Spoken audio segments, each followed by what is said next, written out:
How we doing, folks? We're back with Paranormal Unplugged. I'm Kevin. I'm Dave. Arnold. And Jim. So we did have a special guest this week, but she had a family emergency. So we're going to be winging it tonight. So I think we're going to talk about a bunch of different things. We're going to talk about the Mount Airy Pass investigation that these guys were on. And we're also going to talk about some staying at places that were be haunted. Would you stay there or not? And then we have a special guest that's going to pop on in a little while. And she's going to be talking about the Battlefield Bash. So, Dave, so how's your week going? It is going slow but steady, which is what wins the race. Slow but steady. How about you, Jim? How are you doing this week? The baseball's been good. I've been hitting. I hit a guy who works up bullpens and has values. And whenever you pit a really lousy bullpen with a really good bullpen, means more than the starting pitchers. So, been proven out so far. Uh-huh. And Arnold, Just cutting the lawn. just cutting the lawn. That's it. He's a lawn cutter. You got to keep an eye on him. You never know what he's going to come up with and say. So let's jump into it. You know what? Let's start off with the Mount Airy Pass. So, Jim, you were up there. So tell us a little about what happened up there. Okay, well, Pam, were you up there initially with where they had the Indian chief blocking them? Were you? Because that was before I got there. No, I was already up and then down and then we went back Well, up. we had a psychic with us on the investigation, Stacy Lee, and evidently, when they first started up the road, then Steve Mung sort of confirmed that too. They said they were being blocked by an Indian chief, you know, from gaining access into it. They didn't want us around. And so luckily, I don't know if she just planned it or if she'd had some anticipation of it, Stacy, but she had offerings for the chief, some tobacco, some beef, you know, jerk beef. And so they made an offering to the chieftain and he said, come on by. So that was pretty interesting. I wasn't there for that, but when I got there, they relayed that to me. And by the time I got there, Pam and a group were further up the trail and they had a bunch of experiences there. We were closer to the entrance of the trail and we were picking up, there were two well-defined soldiers. You know, we had a motion detector set up and they kept hanging around it. It was just popping off all the time. And it was set back maybe 30 feet from the group. And they were just coming back over the trail, kept hitting it. And we were picking up a bunch of EVPs and they were running a Phasma box and was picking up some real interesting interactions. So where we were at was an interaction with soldiers. And then Pam, what did you got? You guys got into a whole different mess up the trail. Yeah, So- we got into a turtle. Yes, Turtle laying laying eggs. But where they had dug out some trenches, the historians, and we actually went and sat down inside the trenches. And some of the people were kind of on the outside. We were sitting on the inside. We were running that spirit box. I'm not sure who built it. And then we were doing some EVPs, but I kind of feel like when the historians dug that it really impacted the energy there because it just felt like I should say a lot of people were just, all eyes were on us.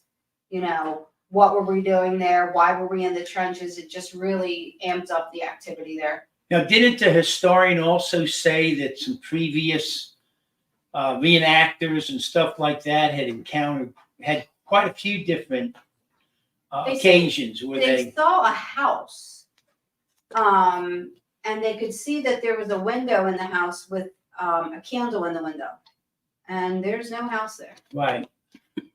And that tends to promote into the colonial side Yes. of the experiences Yes. we've had. Now, I think it was on the second investigation last year, we encountered a colonial family within the woods now, that was giving us some information and basically expressing their hardships and stuff. Mhm. So Yeah, it's just it's a great investigation, forgotten history, raising money for Friends of Monterey Past Battlefield, all in all. then we got into the museum at the end for about a half hour. Mhm. And I got into an interesting thing. I saw pretty clearly, it was a young man. To me, he was like 18, 19 in that range. Sandy complexion, freckles, but he wasn't wearing a uniform. You know, they're asking me questions. He wasn't wearing a hat, wasn't wearing a uniform. They asked me, did he have shoes? Yes, he had shoes. And they said, well, what is he doing? And I said, he's sort of cowering in fear. He's hiding out, witnessing stuff. And then it sort of started coming out. I really think he had a couple of their cattle, a couple of their cows taken off their farm, and he had followed it. Like, you know, as the Confederates are bringing all that cattle and other farm animals up with him, he sort of following the group in the woods. And I think he was hoping for a spot where he could wrestle back one or more of their cows. And I think that's what his whole intention was. He wasn't, at no time did I think he was connected with either of the armies. So he was just up in that area, trying to get their farm's property back. Of course, Right. the Confederates, they bought most of those farm animals off of the farmers, but they used Confederate money, which was, you know, like, Worthless. yeah.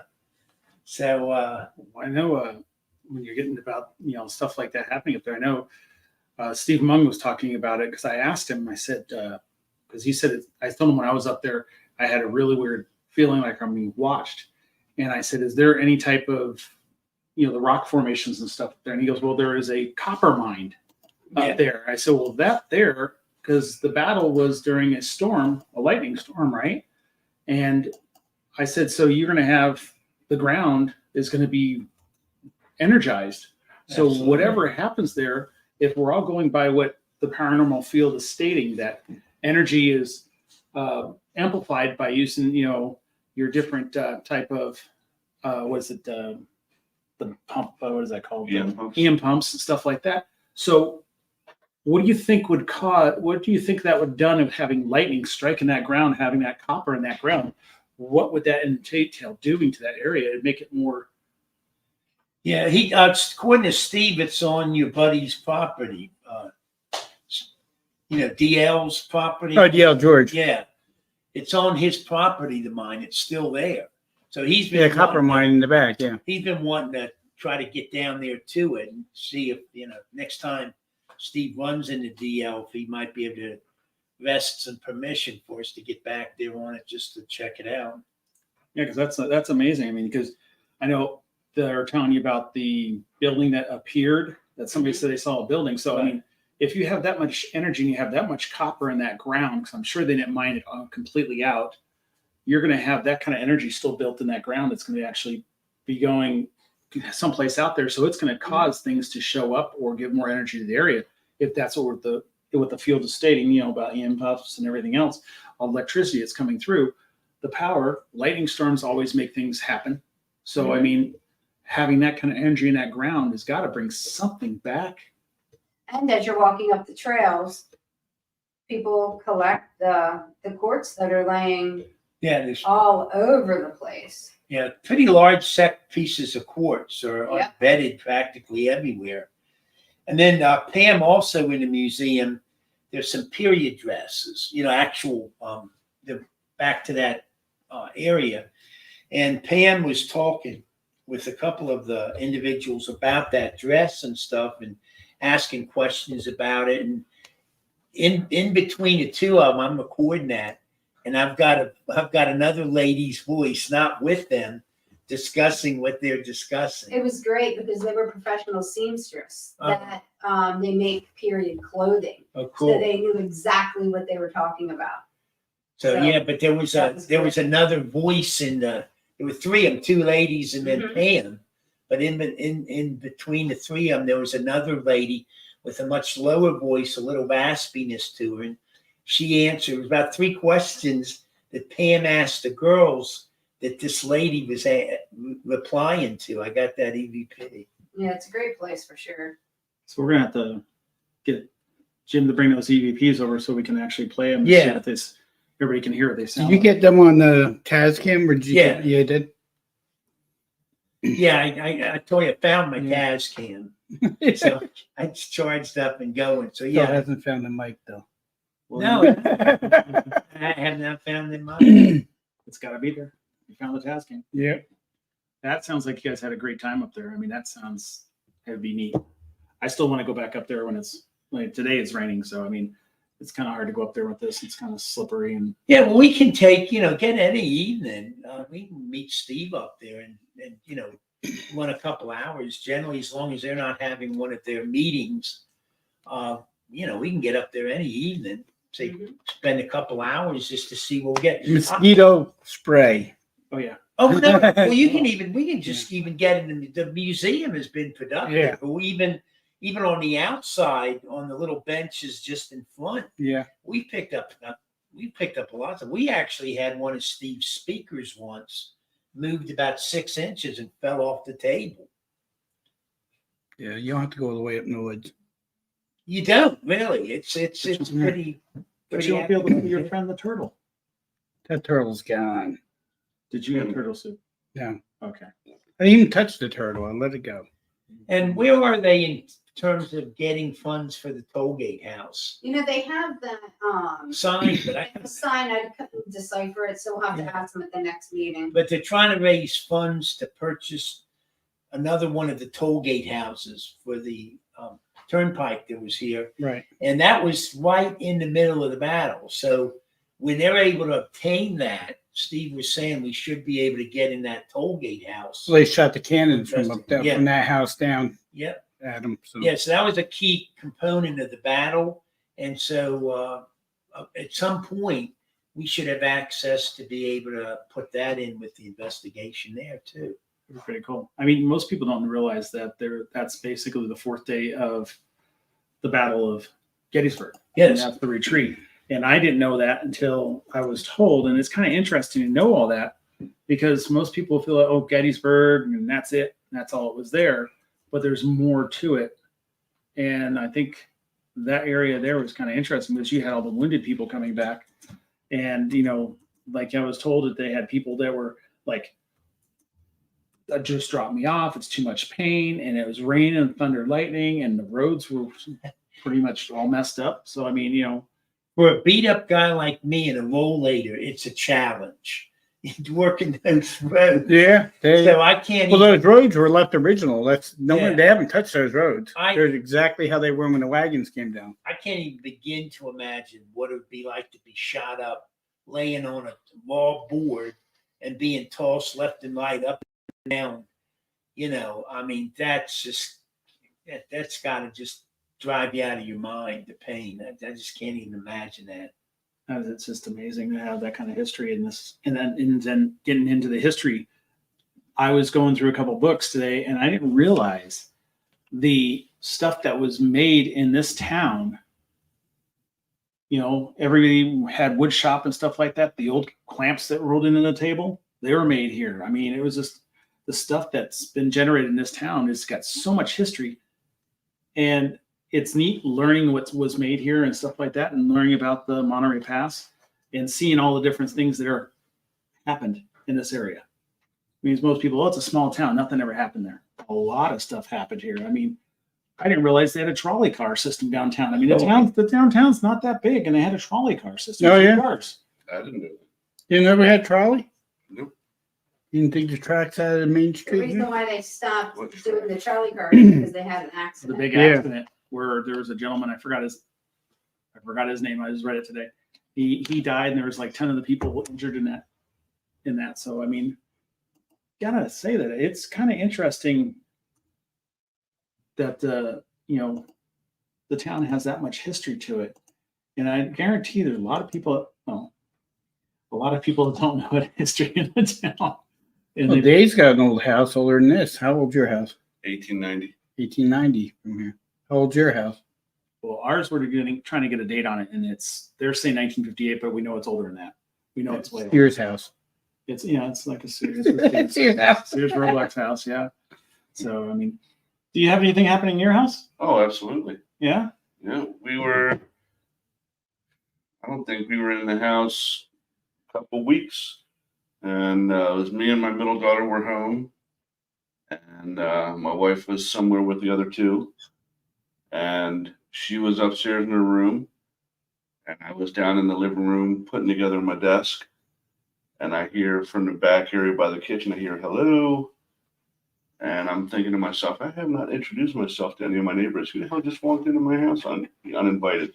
So I answered back, hello. And I walked back there and there's no one there. And my daughter came down and she left her door open and I could hear her TV. And I'm thinking I must have heard her TV, And she says, who are you talking to? I said, oh, I heard somebody on your TV show say hello. And I answered them. I thought it was down here. She said, it wasn't my TV. I just turned that on before I came out of my room. So we have stuff disappear, reappear in other places. And my oldest daughter left her room to go use the restroom. And she shares a room with my youngest daughter. My youngest daughter was in there dead asleep. My oldest daughter leaves the room to go across the hall to use the bathroom and leaves the door open. She comes back. Her door is shut and locked from the inside. So I got the little key and opened it, thinking that my other daughter had shut and locked her out. When we went in, she was still dead asleep, hadn't moved. So It is very interesting and on that subject. So my question to everybody here: where would you not spend the night in one of the hauntedest place in the world? I'm going to give you 5 different locations. Okay, you got the Stanley Hotel. Stay there. No problem. Okay, well we're gonna get through the first. Okay. Dracula's Castle. Mhm. Okay, in Transylvania. You got sleep in a place in the middle of Gettysburg in the battlefield. Okay. You've got the tunnels in Edinburgh. And then you got a Edinburgh's Castle. Any place there that you think you're not staying? Let's say more. There- But there's rats in the tunnels. There's I one. wouldn't stay There's there. one place that when I was younger and first investigating and stuff, that I always said, oh, I'd love to be able to go there. And now that I'm older and experienced, there's no way in hell I'd go there. I don't even want to go there for the day. And that is the concentration camps over there. That I sort of just had a sort of a fascination going there, but now that I'm older and I've actually experienced some of the anguish and pain from the other side, because once you experience that or sort of see it, you can't unsee it. So there's just no way I'd want to expose myself to that, even though you might learn a lot, and I'm sure it'd be a intense experience, but no. And believe me, he climbs in caves. He used to go down, splunk in the caves. So that's one place that Pyramid, nowadays there's no way I would go into any of those. And I didn't realize how many. Do you know how many concentration camps there were scattered there? There was over 5,000. Yep. I mean, they were like everywhere. Of course, the majority of them were, I guess, in Poland and stuff. But scattered through, there was over 5,000. What was that? Yeah, what was that? Sound like somebody popping bubbles. Yeah. That was clear as can be. Yeah, we all heard it. Well, Did you hear it? Okay. That is weird. maybe it was my water bottle pop, but Nah. it's not. It's right there. It's And like, do you have the top on it? Or yeah, the top's on it. Nah, it's- That sounded like someone blew a bubble and popped it. Yeah. Yeah. Well, that's interesting. Hey. Activity ready. Look, they heard it too. Yeah. I don't think any of those places I'd have a problem with, but I don't think I would want to stay in the tunnels under France. Oh, the catacomb. The catacombs. Yes, I don't think I would Yeah. want to stay there. Wait, afraid a homeless person come get you? No, I've just heard. Subway system, New York City. I don't think Oh, I there's want to no go way. there. there's what I said. Never stay. Is there? You wanted a place? Subway system, New York City. I ain't doing it. Well, when you can ride the rats, The Rats Alley. We don't know what's flushed down there. I mean, one place I think it'd be kind of interesting to stay over at would be actually a prison. Just Oh, I've done a lot of prisons. We've done it overnight, not where we slept there or Yeah. anything, but we've been in there, till the week till say 6 a.m. all It's night. not a big prison, but I did the old jail in Jim Thorpe. We actually filmed the show there, and we went in there, and I actually got to put my hand on the hand that's on the wall, and then because they say they cover that hand up and it keeps coming back. Yeah. So the guy swore, stuck his hand in the dirt, put it up on the wall, his handprint, and said that this will prove my innocence. It'll keep coming back no matter what you Yeah, it do. was one of the Molly McGuires Yeah. that ultimately was hung. Right. Just like that. Well, they said I before COVID, I was talking to the current owners at that time, and we were trying to get something, and they were going to let us stay till like 11. Like we might be able to go in at 8 and stay till 11. But they said they hadn't let any group stay overnight in the Thorpe jail up to then. Oh, So we I went guess to you one- guys were the Well, we latest. filmed, we went through the whole jail. I mean, we went to places no Yeah. one's ever been in the jail. I mean, they allowed us behind the scenes, sort of like we went through the offices, the old back rooms, and all that you don't even see. So when you hit the jail cells, you got to go around them actually to get to this other area. If you watch I'll plug Generic Black Shirt Group. But if you go on there and go on our show, Paranormal After Party, and punch in the old jail, you'll see all the places we went in that jail. It was pretty That's a great place, though. That whole area. Oh, it was great. I love to go doing that whole place. It was awesome. We The did people, a the owners church. are great. We did a church real nearby up at Summit, and we got a lot of great stuff. The only problem is the owner. While we had permission and everything to go and everything's cool, when we started playing some of the EVPs and evidence on our show, all of a sudden we get a cease and desist order Yep. from the church. So we had to pull everything off. But Do you ever do Burn Bray Mansion? No. Oh, you gotta go there. We gotta go there. It's a friend of mine. You gotta go Oh, there. you've told me about. Oh, yeah, that that place a is couple great. times. Yeah, Burn Brady's awesome. Yeah, you've told me about that. Yeah, I can get you up there. I'd love to get back to the Keeley Yeah, the up in What's his- Uniontown.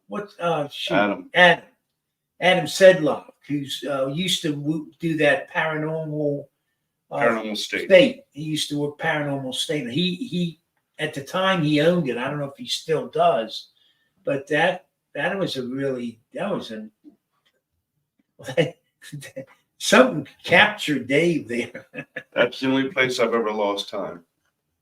And I didn't like it. I think Nea's place I went to, one of Nea's places, and it's not, I don't know what it's called now, but it was called Daniel's Resort in Canadentus, PA. We went there and filmed. Now, the funny thing about this guy, talk about it now, it actually never aired. We went in with Bob. Christopher was there with us, and we were filming his show there.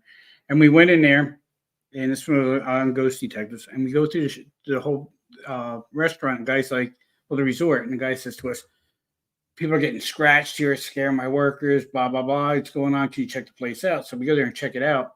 And we're walking through, and Anthony was with us, and we all have our cameras. We filmed our own show. We didn't have a big camera crew. We filmed the whole thing. So we're walking, and we go into the kitchen where the activity happens. As soon as we walk in, Anthony goes, ah. I go, what the heck's wrong with you? And I'm standing right next to him. He goes, something just scratched my arm. And you look down, and you actually see these welts. We got it on camera where it just started forming right down his arm. Then we went through, we left there, didn't really get nothing after that. Went around the rest of the resort and went to all the rooms and stuff. There's like a little hotel and all that stuff, and did all this stuff.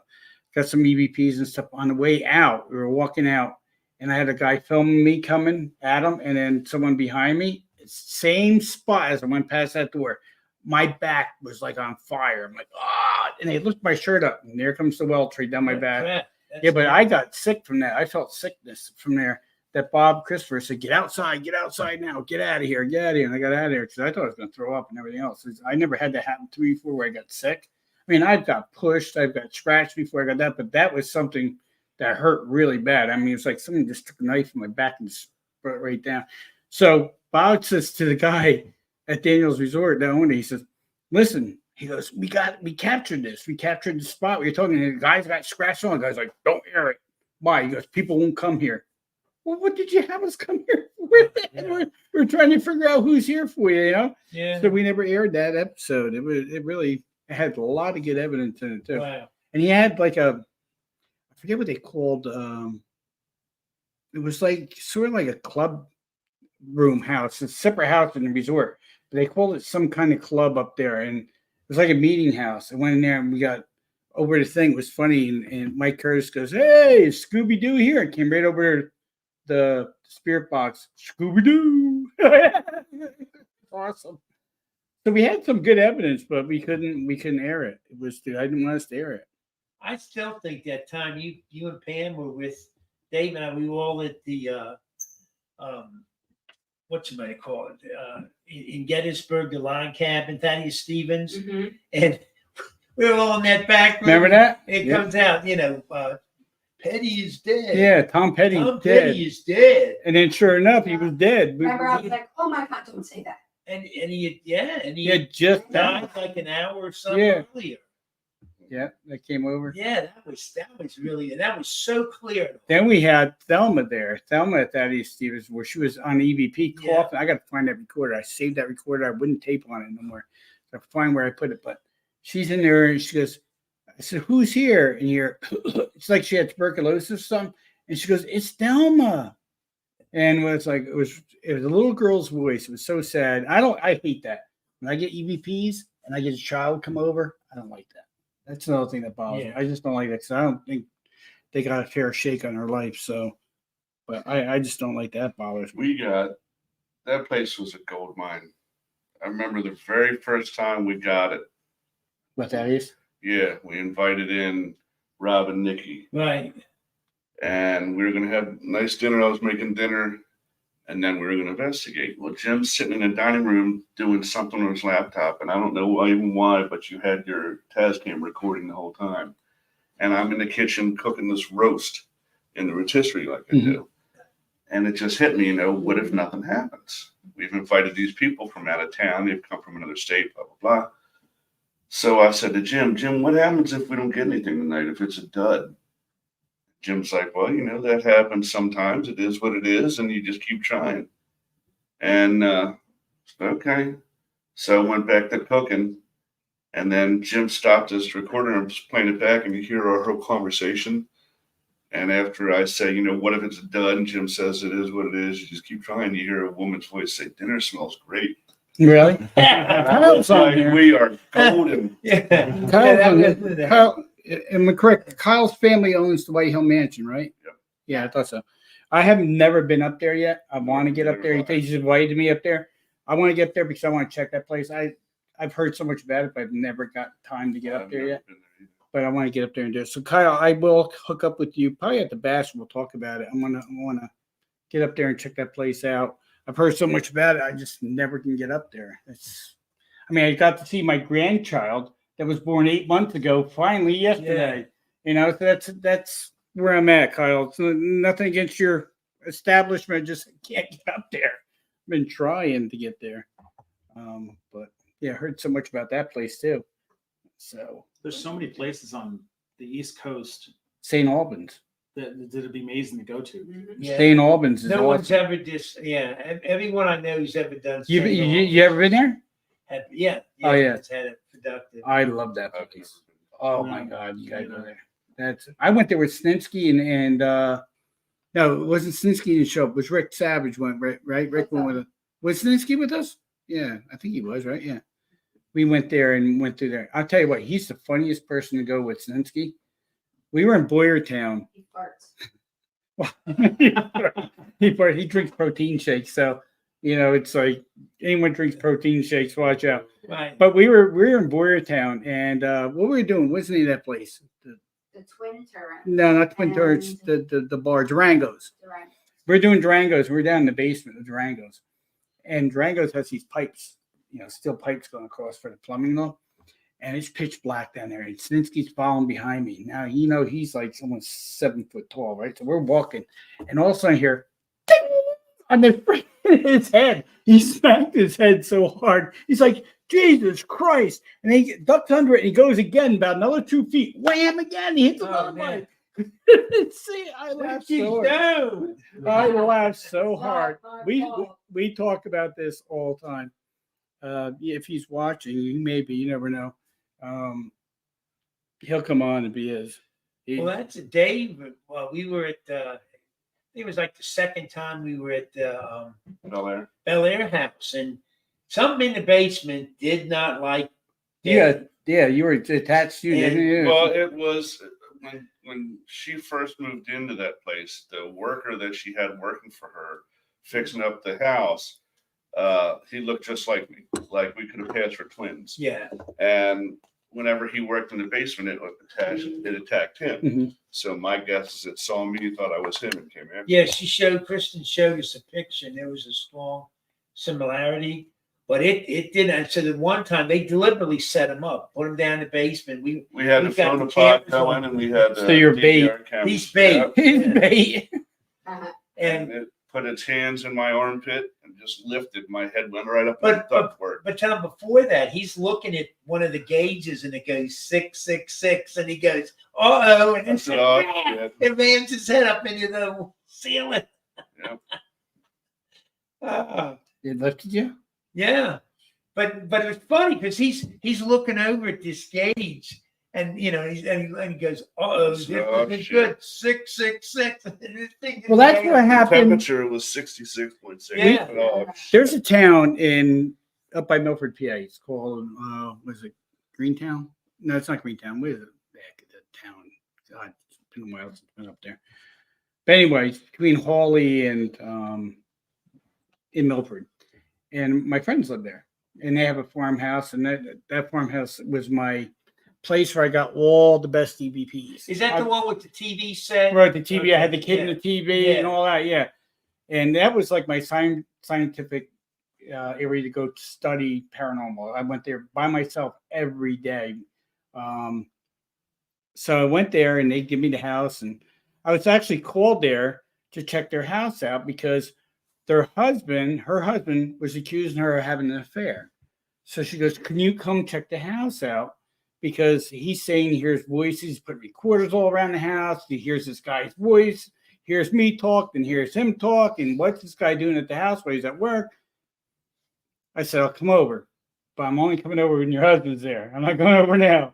So she calls me up, my husband's here. So I come over there, and its name, I won't mention. I don't know if they want their names mentioned. But anyway, I go over there, I talk to the husband, and he says, "Hey, my wife, I think, is cheating on me. Here, I got all the recordings." So I listened to recordings. You know how an EVP is a lot lower. A lot of times, I said, "I think you have a spirit in your house." He goes, No, I don't think so. She goes, see, doesn't believe me. I tell you, things are moving. So I said, all right, I'll be back tomorrow with my team. I had DPRT, which was a Dark Illusions Paranormal team we had. So what we did was we put DVR up, and I had this guy, John Mayer, go upstairs, who's on my team. He's filming with this girl, Terry. And he asked, I got a couple of EVPs while I was at the house that day before I left. And one of the EVPs were, "I don't like much people." That's how the guy talked. "I don't like much people." So I'm like, okay, it's language back then, I guess. So John asked that question. He's up there the second day. He's like, "I heard the guy doesn't like much people here." You start hearing. Now all of a sudden it goes boom, like someone took a shotgun. It's just like it was building up energy to get it sounded just like a shotgun went off, like someone just pulled the trigger and boom. And when I played that for the person who owned the house, they were like, "Whoa, what's actually here?" Because then I kept going back, and I get EVPs, and I got one that says, "We're from Mexico." I said, every time I act like there was a Revolutionary War or something going on, I go, "I'm out of ammunition. I need ammunition. Someone get a cannon over here." And you hear, I said, "Who's here with me?" And in the background, I heard, "We're from Mexico. We're the Mexican heart." You hear him in the back distance yelling that. And then I got one guy, Did you ever see if there was an army group or something named? No, I want to go back. I can go back now, and I think that's something we should do. And I'm sure we'll Oh, I be. know you love it. The reason why I haven't been back The there. French and Indian War up there. Yeah, wasn't it? yeah. The reason why I haven't been back there, and I haven't been back there probably 8 or 9 years now, and I want to go back. I want to see if the spirits remember me, because I used to sit on the staircase, and they talk to me all the time in this house. And the kid in the TV, which I showed, which you can Right. find on YouTube under Dark Illusions 2010. If you punch that in, Dark Illusions 2010, you'll see the kid in the TV. That's on YouTube. But their mother ended up getting diabetes. She lost her one leg. And then Terry, well, I can say her name, Terry, I guess. They don't know what's on. But anyway, her mother, they had to take her second leg. So now Terry had to pick her mother up and carry her to the bathroom. So she didn't want anyone at the house. It was just a thing. Right, sure. So then her mom passed away at probably like 94. She was up there in age. She lived a nice, long life. But she finally did pass, and now I can go back to the house where all the action happened up in the second floor, pretty much. They moved their bedroom downstairs to where the mother was staying, and they don't use the upstairs of the house anymore. They said, we don't even go up there anymore. They all the stuff that happens in that house. Did they have any clue what might be? It? We tried doing history on the house, and I couldn't find nothing. I have to go to the archives of Milford, punch in their address, and then see exactly what happened. I'm sure Sure. something had to happen there to have all the activity that's happened at that house. A lot of times, so there's no record. But here's the weird thing. Their house is like located straight, like if I'm staring right at it, right? If you go through the woods and over Roger owns like 100 acres there. I can say their name, saying get here. Get on the other side. Unless I don't say their last name. They're cool. All of a sudden- But anyway, get over here. But you get over the other side of the mountain, and was the house I was renting. All right. And next to the house is called the boarding house. We call it the boarding house. And there's an episode on Paranormal After Party of the boarding house. And the funny thing is, Flip Searles and Anthony Romano were downstairs with, I think it was Sam. I think Sam was with them down there. But they were all down in the basement, and they were filming the show. And I was in my house, which was right across the yard. I was renting a house there. So I went over to get a drink. They go, all right, we're just going to keep filming. They went down in the basement. Well, if you watch the episode, you see they're playing an SB7 radio. And Anthony starts asking questions. He goes, who's down here with us? Who's down here with us? And another voice comes over and goes, the demon. And hearing it. and then Anthony goes, oh, come on. Is there really a demon here? He goes, show yourself, whatever. And all of a sudden, something just rubbed up against his arm. And you see Anthony freak out. And Anthony's not a small guy. He's like, what the hell? You know, he's like freaking out. It was funny as crap. And they kept asking and are saying, who's here? Is there really a demon here? And they came back over. It's the demon. The voice came right over again.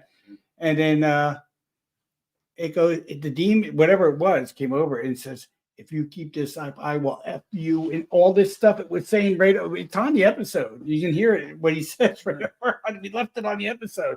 Oh, yeah, him coming right through the radio. And then so what they do is, the funny thing is they stop and they come out to the house and go, man, you won't believe what happened here. I go out. They go, we're not going to tell you. You got to go down in the basement.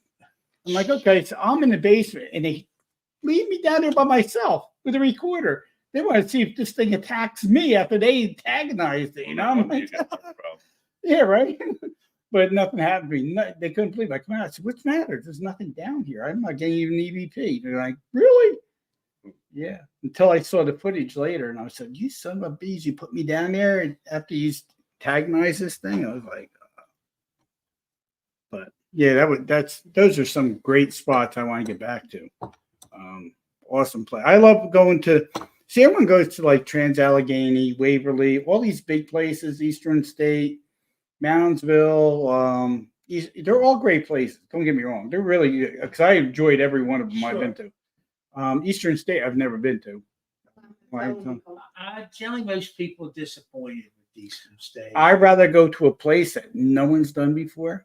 I like that, like a house, someone's house, because I like to see, one, I like to help them and see what's there, see if, if things are actually happening. And you got to go there. You can't just go there one night. You have to go a couple nights, because when we filmed the show, we found out we can go into one location on a Friday. We'd film from Friday to Sunday for 22 minutes of film. All right, so you go in there and you're filming all these hours, crazy hours a night, and some nights nothing would happen. Right. We go in the next night and all hell would break loose. And then the next night it'd be quiet again. Or maybe all 3 nights are all totally active. You never know what's going to happen.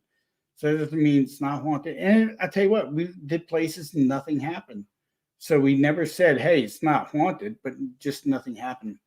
So, we'd air that too. If something didn't happen, we aired the show. It didn't happen. Nothing happened there. I think that's what some of these shows are missing nowadays. It's Oh, yeah. gotta have. Oh, they changed it some. You know why? When you sign a contract, I can say it now because there's no way I'm getting on any show now. I'm too old for that crap. But but anyway, Tomorrow. yeah, right. Tomorrow I'm signing. But the thing is, with that is you're bought. Once you sign that paper, you're bought. And there's a celebrity, I won't mention his name. I know I slipped before.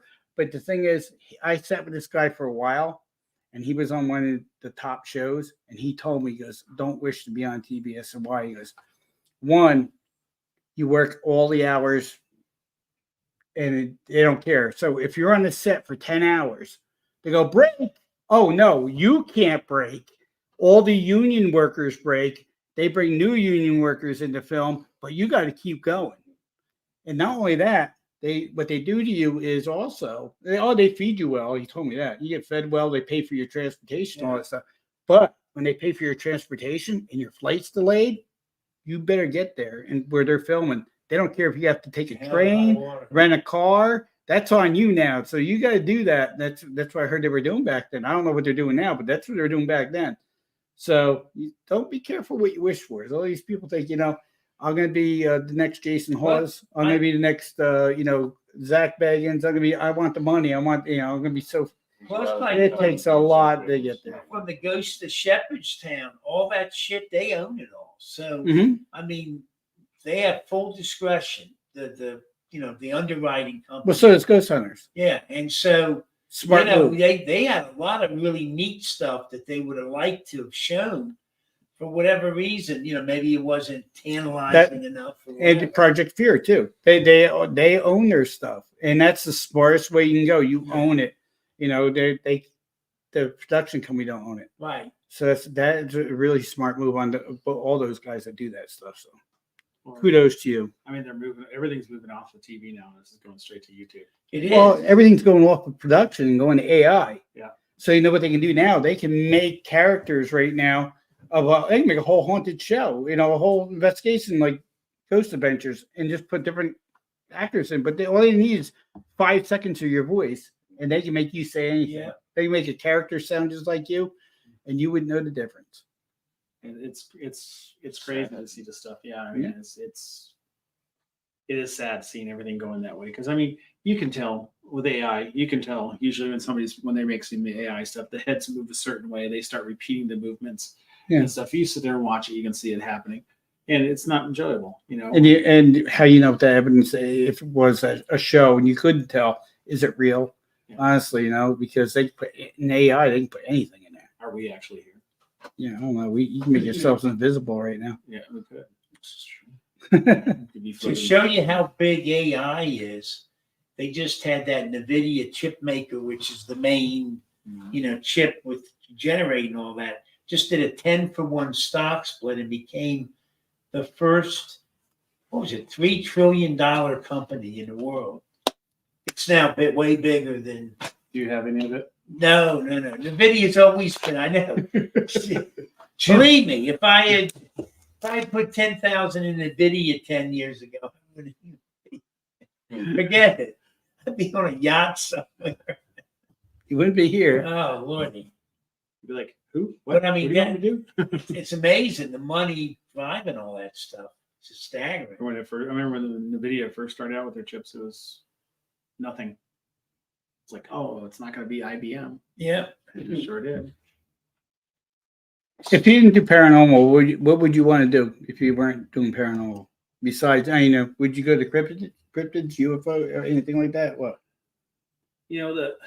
I like, some of the shows that I watch that I really get into is the cryptid stuff. I mean, I grew up with, what was it? Leonard Nimoy did it. Oh, In Search of. In Search of. I grew up watching In Search of. So I mean, that always got me. Going out there and trying to find something that's different and stuff like that. My brother and I would just sit there and watch it all the time. Like, come on, we watch In Search of, and it's the Loch Ness Monster, Bigfoot, UFOs, all that stuff.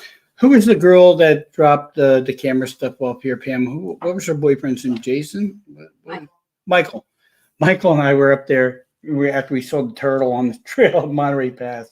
We were walking down. He goes, actually things died out until we got down to the museum. Things had died up on the trail, so we weren't getting nothing. I said, hey, listen, we turn this investigation to Bigfoot. Get a big stick, start banging on the tree. So we get a response. Because we're in the middle of nowhere in the woods, So you never know. Aren't they supposed to be along the Appalachian Trail too? Well, the Appalachian Trail is right up the street here. Yeah, that's what I'm saying. It's Yeah. right there. So I mean, What do you call it? Appalachian? Appalachian. Is it Appalachian? Appalachian. Appalachian. Yeah. Appalachian. Whatever. Appalachian. Give me a hard time here. Tomato. Tomato. It's gonna radiate With the Right. That's somebody from Boston. it. Mhm. Yeah, or Jersey. You're from Jersey. What are you talking about? I don't say radiator. I say radiator. Radiator. It's radiator. See. But yeah, I mean, doing that stuff. I mean, cryptid stuff would be kind of cool to see. UFOs and stuff like that. I mean, like, Jerry Swope's in there. Hey, Jerry. some of the stuff that you get to see is kind of interesting. When you're out there doing stuff like that. I mean, it'd be interesting to actually. I mean, what would you do if you discovered that? Yeah, message. Your brother came to someone today. Tammy? That's my sister-in-law. Oh boy. I'll have to give her a call later, find out what's going on.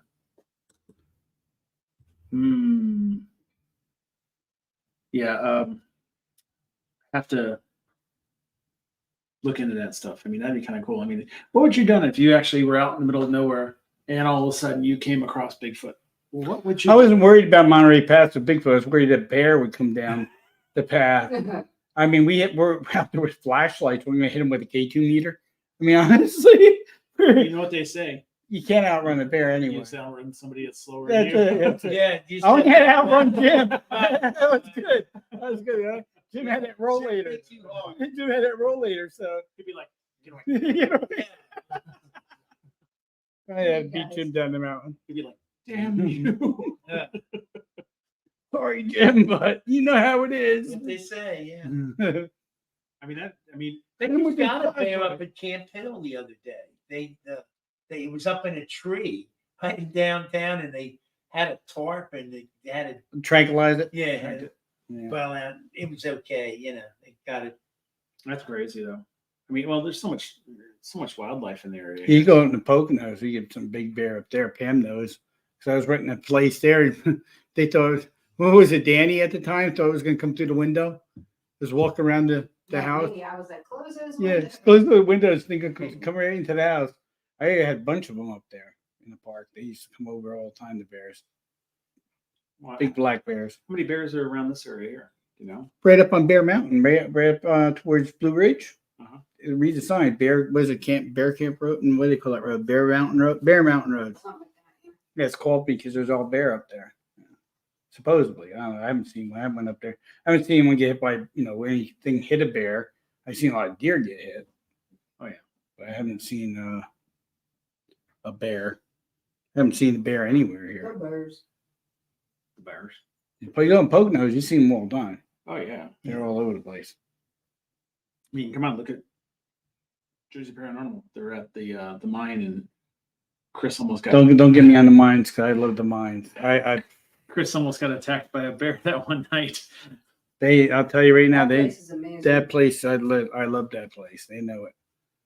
They know it. Yeah, that sounds like it'd be a fun place to go to. There's I so love it. You know what? I like that, and I like the caves. When I do the caves over here, the reason why I don't know, I like being underground. Jim probably loved being underground because he splunked for how many years did you splunk? Yeah. Jim's been up there. He's climbed Till through my caves. knees went bad. Yeah. But he used to go down in caves. He has the hat and everything, the light, and is it the one with the I don't know. Actually, candle it's right or next to the you. gas? We started with the old brass carbides, but then later, toward the end, everybody went to electric setups. That was my water bottle. I heard it that time. Yeah, Yeah. That's probably what popped. Yeah. that was loud if it was that pop. That wasn't loud. No, that was a crack from water Yeah. bottle. The other one was a pop. Yeah. You never know when you're watching the show what's going to pop through. And There, you know, in the cave, when we did the caves, though, I don't know, I doubt if it's still like that, but there was some, you know, during the Civil War, the South got its nitrate for its powder from caves. There was in the Texas and the, you know, Southwest, there were the bat caves with the guano, high nitrate. And so they used that, that's where they got the nitrates. And then here in the Eastern region, there were a lot of caves down through the Appalachians and stuff where saltpeter is into the caves. So we actually, there were caves in lower, like Bath County and Pocahontas County, West Virginia, where in the back areas, there were the old sluicing trays they used. Mhm. Now they had the, you know, the minerals had all, so it was like all stalactite trays. The wood was long since gone, but the minerals had mounted over them. They were still laying there from the Civil War period. You could see the solid walls of white where it was like, you know, huge deposits of saltpeter. And that's, they mined those things, brought them up through the valley, and that provided the gunpowder for the South, because they didn't have access to the good nitrate that the North did. So they fought with sort of an inferior gunpowder mixture. But yeah, there was some of that stuff was still in the trays, you know, still in the caves, Right. which is pretty neat. And then the neatest thing we ever found, we had a scout group.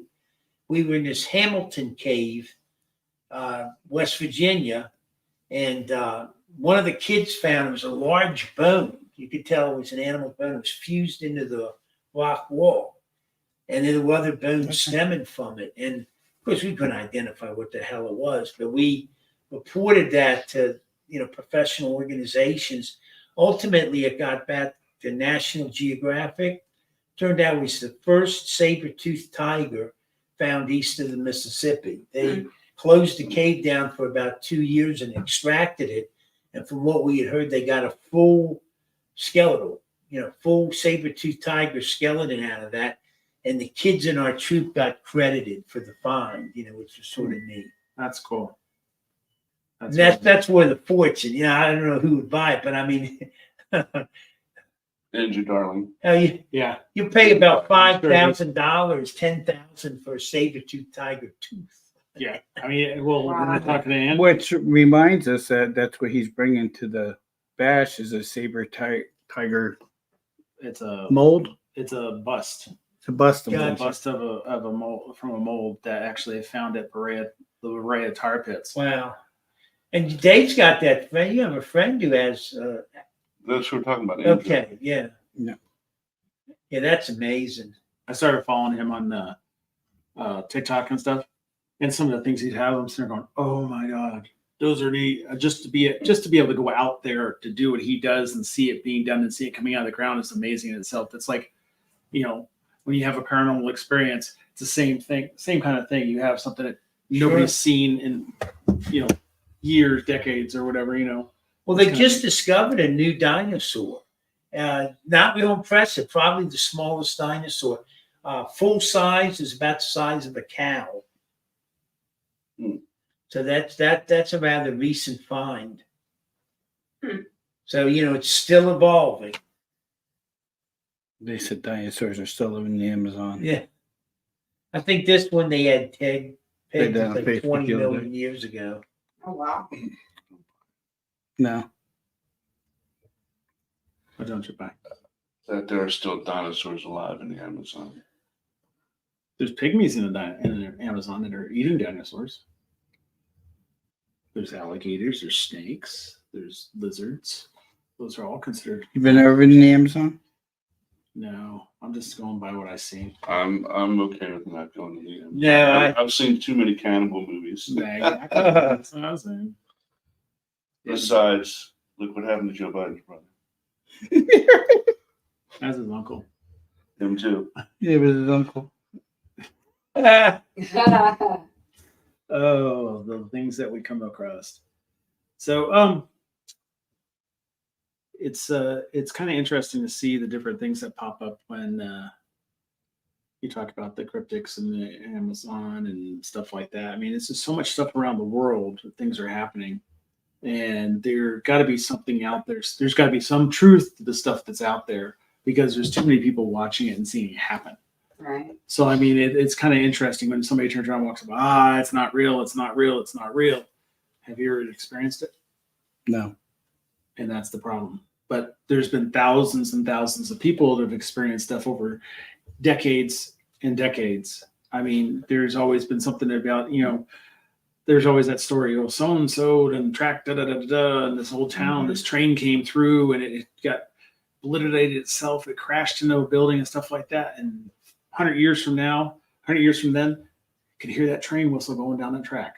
And that story comes back. And it's like, did it actually happen or did it not happen? But the whole truth is there. Well, I've experienced, unfortunately, there was a guy years ago, I loaned a number of our pictures to him, and then he lost the whole freaking portfolio. So some of my really earliest stuff, so I lost. But anyhow, we were out west, and it was in that mining area there near the silver mines and stuff in Calico? out in that area. And anyhow, there'd been a real upscale hotel or something like that out there at the time, and it had burnt down years ago with a lot of loss of life. And there's like nothing there except a few remnants of the foundation. That's it. And we were there one night going around the grounds doing a bunch of stuff, and I took a series of pictures. And here, not that it was clear, but you could see in the pictures, it was the frickin' building. Now, it was, like I said, it wasn't real sharp to define, but it was there, and it was sort of a little hazy, but it was the building. And I'm like, what the shit is this? This, it's a building. It wasn't life. But here, there's some energy still existing there relating to that battle. And I think it was probably the fact that there was a loss of life, somehow that keyed to the physical aspects of the building, and it produces like an energy trauma or something. Right, the trauma. And you get back to the same way at the Flying Dutchman boats. The boat's inert, but there was life connected with it, and souls were lost, and somehow every so often that materializes. So that sort of goes in with what you were saying. I think that whenever there's a loss of life, all that energy make a form of an imprint. Well, I know there's people out there are going to say, oh no, here it goes. But if you have things that are made out of earthen material, trees, sandstone, stuff like that, glass is made out of sand. So, I mean, you're going to have things growing out of that. You're going to have energy from those things. And why wouldn't it come back up? Especially if you got a silver mine, you've got something that's conductive.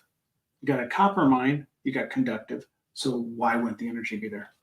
Right. You can discuss it when you come back. Yeah, when we come back, we'll discuss that and why you flash your neighbors all the time. Okay.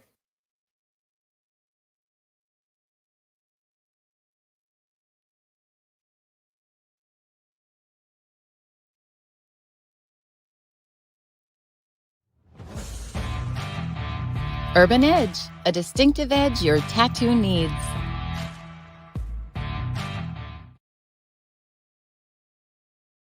Tascam is considered one of the professionals in audio recording equipment worldwide and committed to providing a reliable product, including audio recorders. Tascam, create like a pro.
Come on.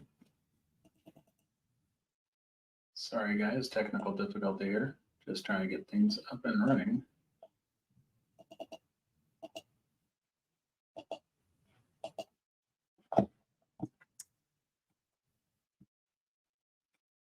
Come on. Okay, what's going on? Get us back I'm in. trying to get us back in there. Dave stepped away. He's not really doing this. And I'm trying to get it back up in there and running. So, come on. Hope that's not it. He did something up there, dude. Up here? Yeah, so he switched like from here. Okay, hold on a second, guys. Was somebody saying something? Cam is. Oh, Just trying to get us back up on the page. Want it? You can hear us? Can you hear us still? Yeah, they can hear you. All right. So They're probably laughing like I they're am. probably laughing. I don't run the computer. I run the sound, so I'm letting these guys run the computer. It's And- just getting comical. And I'm trying to get it up and running, guys. So I do apologize. That's chat. You're scrolling. Yeah, I through. know it's chat. See, leave. President. Dave didn't tell you before. Dave you didn't left. tell me before he left. And But someone's gonna come on here and tell you what to do. exactly. I haven't done the full run yet. Captain, I haven't powers. Scott, what's up here? What? What's that right here? Those are where they're streaming to. Okay, There's the banners. There's the brands. that's where you switched from. You went in there and did the commercials. That's all he did. Logos, commercials, overlays. And Scroll down, scroll down, scroll down. I don't know where you did it. The air. We're off the air. No, they can still hear us. Just to imagine that we're sitting in front of you and we'll get it figured out here in a minute, guys. So I do apologize. So let's see.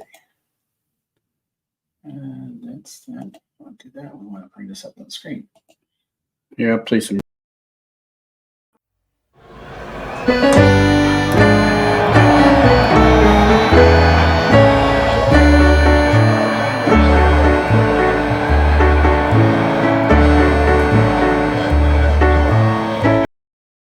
It's not bringing this up. What did he hit? You might want to call Dave on your phone and say, "Hey, Dave, what do I got to hit here? Because I don't can't get have back his- I don't on." have Dave's number. Yeah. Jim will grab it for me. Thanks, Jim. Is that it? Look at that. Look at that. Hey, look got at it? that. Hey, oh, I figured it. I figured it out. No, I told you to hit Well, that. you You weren't even looking. See, that's So why what did you hit? I don't know, but I hit something up there. No, that's not actually up here. Isn't it? So, hey, what can we say? Let's get back to what we were talking about. What were we talking about? We were talking, We're talking about how you flash your energies neighbors. with inanimate. Oh, yeah. So I look at it this way: if a tree has energy to it and it's been made into wood, wouldn't it still have a form of energy to it? And then if you have, iron, steel, copper, silver underneath the ground, and that conducts energy, wouldn't energy also be broadcast through that? So if you have a building that had a horrifying thing happen to it, it burnt down, people's souls are in it, wouldn't, tell me if I'm wrong, wouldn't it be the energy from those peoples and the energy from that building that was built together, all the energy putting that building together, wouldn't that actually give it some kind of conduction to come back up? Well, it's a spiritual colony in Florida down at Casadega, which was formed after as people left Lilydale and formed Casadega down in Florida. So it's a lot smaller than Lilydale, but it's pretty neat. They have an area in the back near their big meeting house where one of the properties burnt down years ago. And according to the people there, again, it's just an empty lot. Every so often, they'll see the house there. They can come out under certain conditions or whatever. People living there in Casadega will see that house standing in that area. So some people are saying, well, that's just doesn't happen. It's a figure of your imagination. But I think that there's got to be some truth to that, because it's got to be. I mean, if there's energy, if we're all made of energy, And we say we don't destroy energy. yeah. So it's got to be there. It's got to be an organism that's actually been put out there. Yeah. I mean, there's so many people out there saying, "Oh, that's not happening." I mean, they don't, what is it? What do they call those? Elementals. Right. And people are, "Oh, I don't know what that is. I don't believe in that." But you got to have something there. The Indians believed in it. Tribes believed in all that stuff, elementals and stuff like that. Elementals, excuse me. So I mean, if you have that kind of energy that's been traumatized and you have a building that burnt down and you have all this stuff that was made from the earth, got to have energy running through it. You have people that put their energy into it. And then you have a tragedy that tears it down and people lose their life in it. Where'd that energy go? Yeah. I mean, that's my thing. I mean, it's kind of interesting to see that the stuff like that, happening. So,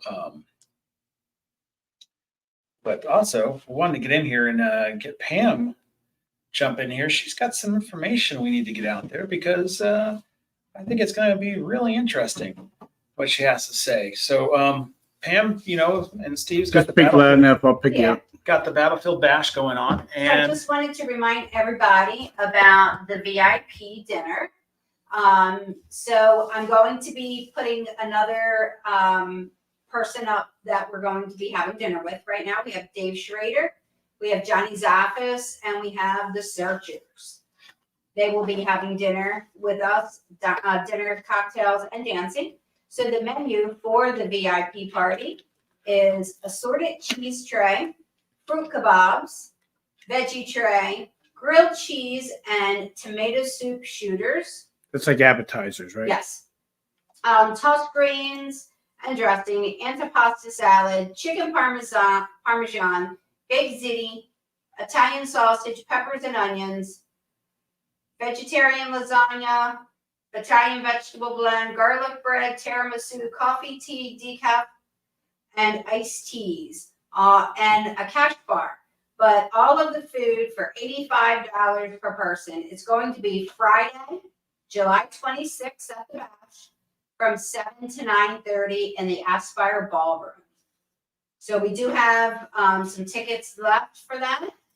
And if you're interested, just leave a message either on my personal Facebook page or on the Gettysburg Battlefield Bash, and we will get you all of the information to purchase your tickets. And you can win 2 tickets still for another week, and then we're going to close that down. Yeah. Tell them what they got to do for that, Pam. So we do a Christmas in July for the Gettysburg Battlefield Bash. So we might change that. We might keep it. So what we're asking is for people to please do a video, say why you come to the bash or why you want to come to the bash if it's your first time, and then give us an idea for the new Theme. theme for the Gettysburg Battlefield Bash. And like I said, it might remain the same. You guys are going to tell us what to pick. Again, because you guys all picked the Christmas in July theme, so we want to do what everyone wants. And I was really surprised because we haven't got a lot of entries on that. And I thought we'd get a ton of entries on that because you're getting $180. What is it? 170? Yeah, 170 in tickets for free and just to do a video. But I guess people don't have time. That might be the problem. So that's the only way I'm giving tickets out. I think it's going to be. There you I go. think everybody should jump on the bandwagon with that because I think it's going to be one of the neatest things that you're going to have going on. I mean, you can go and have dinner. Well, it's the someplace first, else, it's but the first VIP party of the Bash. We've never done this before. So I think that's And it's not expensive. We go to other conventions or their VIP parties are more than what we're charging. well, if you've been going out You're to getting dinner, a full it's- dinner. You're going Yeah. out to dinner.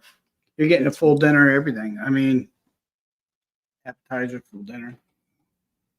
But I'm just saying for the contest, I'd be running the video. I'd take a gamble on it. Yeah, I mean, hey, the video doesn't have to be extraordinary. I mean, you can Yeah. film yourself on your camera and just say, "Hey, why you want?" Well, the thing is, you might win. You might win on your idea. You might not win on why you're coming. You might win on your idea. Hey, that's a great idea. We can think of that. So it's not. You can't say, "Oh, my video wouldn't be that good," but your idea might be great. It could be vice versa too. Your video could be good, but your idea could be, so you never know.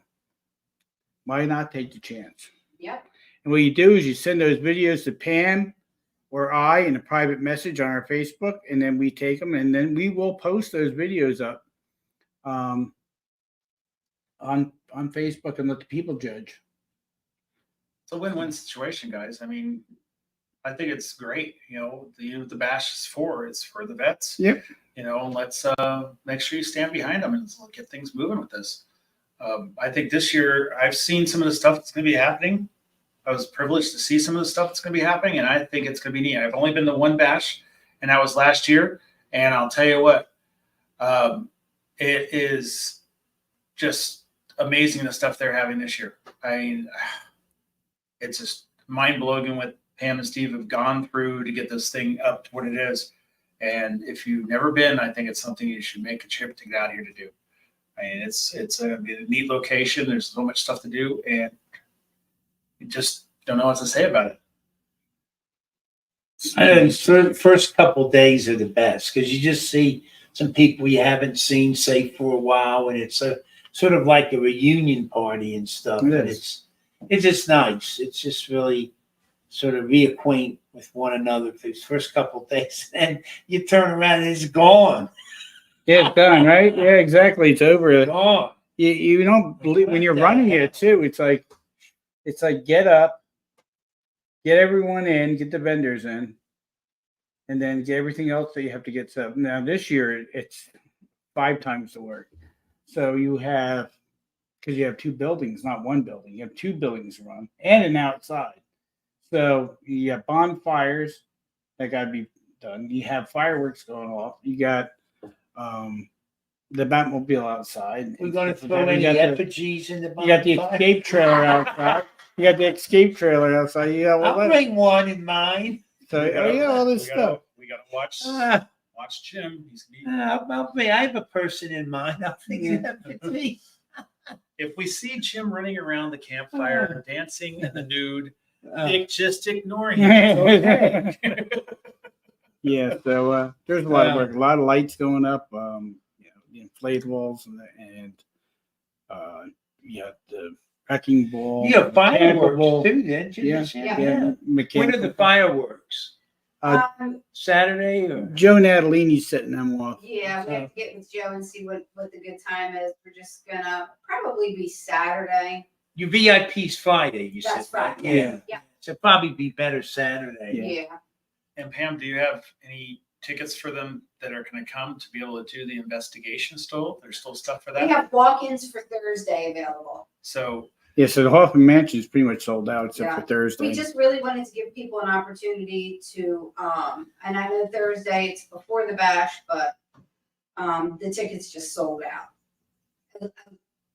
Just like the VIP dinner, if you want tickets to that, please get that now. Karaoke contest, please get us your songs. We do have quite a few people that gave us their songs. And last year that was packed. Yeah. I mean, we were packed at karaoke. I don't know. Karaoke's like a fun thing at the bash. It A lot of people get up there and sing. Some of them sing really good too. And don't forget, we have our tattooers at the bash. We Yeah. have Jeff's museum. We've got Ron and Lourdes with Staticon. We've got a lot of stuff going on. Stephanie Burke's going to be table tipping. Yeah.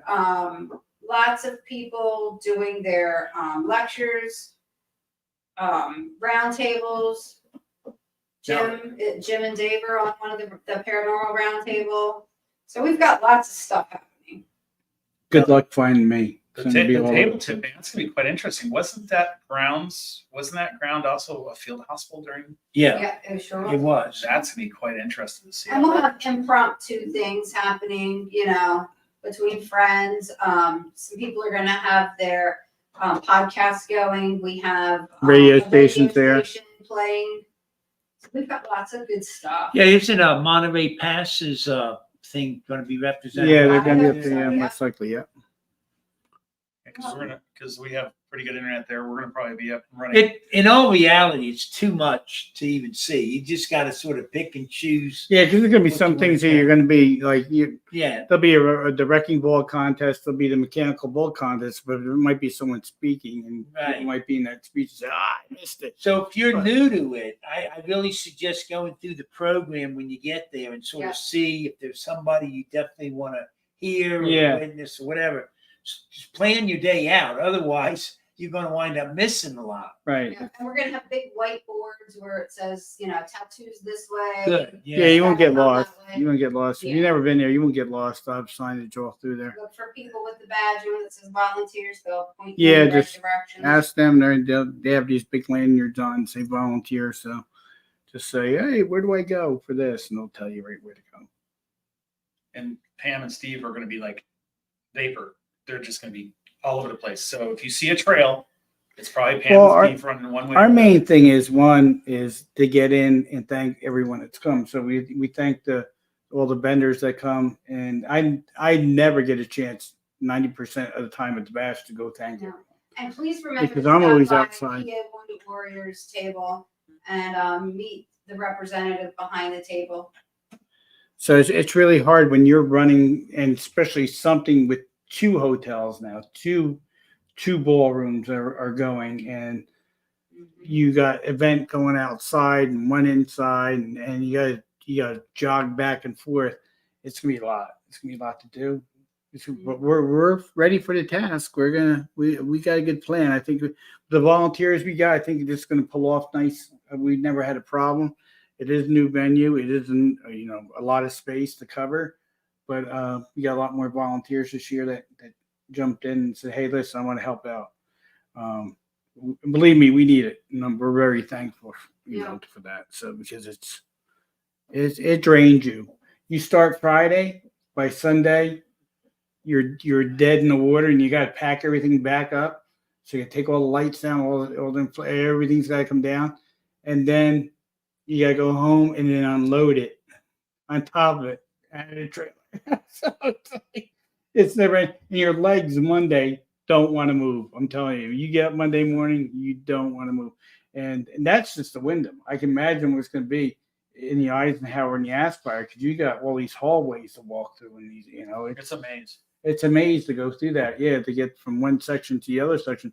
That's why I do have a golf cart for myself, so I can go from the Aspire to the Eisenhower through the parking lot. This way, someone calls me on the walkie and says, Steve, I need you over here. I don't have to go through that maze. I can just drive and be there instantly. And everybody whoever's staying gets free breakfast. Yeah, if you stay there, and I think all the rooms are gone now. I don't think there's any left.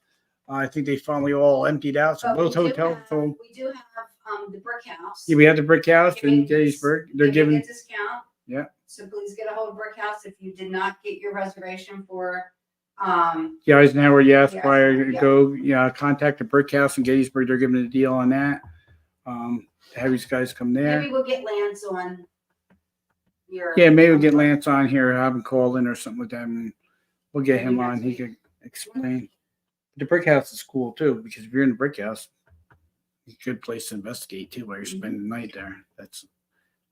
But can guarantee you, karaoke will not be cut off this year. For those who were singing last year and they didn't get to sing and they're bummed out, you will be rollerblades. There you go. Now I have a scooter. Actually, I have a scooter. I can go through the hallway. But I'm afraid I'm gonna hit someone on that. So I'm going Steve through on the roller. golf cart. I'm going around. Steve on rollerblades? No, roller skates different. Rollerblades, I don't know. But yeah, there's a lot to cover, and I can't express the dinner. The VIP dinner is going to be excellent from the food they're going to have out there. I mean, you're getting hors d'oeuvres, you're getting a full Italian dinner for that. So, and you get to be with John and Dave and everyone else that's in there. So, who's our guest? Did you say it, Pam? The new one for the. No, they have to watch the page tomorrow. Okay, the page will be listed on the page tomorrow. And trying to think there's anything else. Oh, a costume, aren't they? Dressed as your favorite superhero for the karaoke contest. Yep. And then if you And then if you do have a room around the pool, all right, you do have a little deck off it. If you're on the upper tier, the second floor, you have a walkout in your room. Those walkouts, we're asking the people to decorate. So a lot of people say, I got a room by the pool, but I don't know what my room is. Call the office. They'll probably tell you what your room is. And then you can ask them, do I have a little deck out? And if you do, we're asking people to decorate that, because you decorate with Christmas, we're going to do a contest on that. And someone who has that, everyone's saying, well, that's not fair. My room's not there. Well, that's what we said. Get your pool room when they first came Can't out. they put lights around the door? They can do, yeah. If you want to decorate, we'll add that. If you want to decorate, it's a good idea. Then it'll be fair. You want to decorate your door anywhere in the hallways, we'll add that. We'll judge that too. How's that? That'll work. Andrew Darling's watching. So that's fair. If you're not around the pool either, and your room door you want to decorate it as Christmas, we'll add that in. No win a dinner card. You were getting a dinner card for two. That's cool. I mean, there's so much. It'd be a stuff good going chain on. restaurant, maybe Texas Roadhouse or something like that, Olive Garden, stuff like that. That sounds like it'll be fun. Sounds like it's gonna be really fun though. So, yeah, that's a good idea. I didn't think of that. That's fair then. So if you have the deck, or if you have the hallway, yeah, we've seen some feel good messages on some doors throughout the window. Remember that, Pam? They'll hang messages on your door at the window. So we've had some fun times over there. But Yeah. this place is. I can't thank the Eisenhower and Aspire people that own it and run it. They've been excellent with us. They've been helping us out big time. They keep telling Pam and I, guys, don't worry, you got this. You got this. Okay, Yeah, they believe in our charities, and they believe in what we're doing, right. and they want the bash to succeed. Well, that's the thing. I mean, the bash, it's a big thing. It's something that Right. is out there, and it's great to see somebody actually doing something for the wounded warriors and stuff. Mhm. I mean, It's just you and I now, bud. there's not we're dropping like flies. You don't see that much done for the veterans. I mean, if it wasn't for them, we wouldn't be able to sit here and do what we're doing right now. Well, that's why I appreciate every person that's a celeb that comes, because they're donating their time, and I appreciate that, and I tell everyone that comes, I say, I wish more would come, because you know what, you wouldn't be able to do your TV show, you wouldn't be able to make the money you're making off those shows if a veteran didn't keep you free. If he didn't keep you free, you wouldn't be having it. We wouldn't be doing this podcast. Nope. Because there's countries out there that. What are you talking to? There's countries out there that you can't broadcast on. No, you can't do anything. You can't do anything at all. I mean, that's the crazy part. I mean, most people don't realize that. There's Right. still people don't realize that. We won't get into the political part of that at this point in time. That's what Jim. But it's one of those things that remember being out there, thank a vet, because they're the ones that are there to be there. Yeah. And they're the ones to help out. And a lot of things, we got a lot of firefighters that come. We have a lot of police officers that come there. I mean, you find out they're police officers if you can tell who they are. Thank them. I won't tell you who they are, but there is some there. But There's a couple. I just heard a song today. It's from a country artist. He's on Facebook and TikTok, Thomas Mack, and this song is something else. The one he has out there, and he was told it was too political, but I don't see anything political about it. I think the best song is what we picked for the commercial is Yeah. Toby Keith, American Soldier. That says it all right there. It's I can't express more of going out. Pam and I, if we see a vet in a restaurant or something like that, we usually will buy him coffee or buy his meal or something like that for him. We've done that before. We usually each year, which we haven't done in a while. I know. Tell him, go down and tell him, because he doesn't know he's not going into the mics. So, yeah, what I can do is he's done.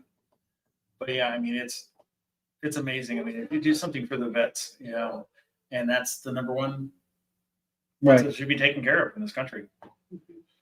It should be. So, But they're not. That's the problem. You know, we're taking care of other countries instead of our own. But I yeah. won't go there on this. Andrew, darling, I'm retired. Don't bother me.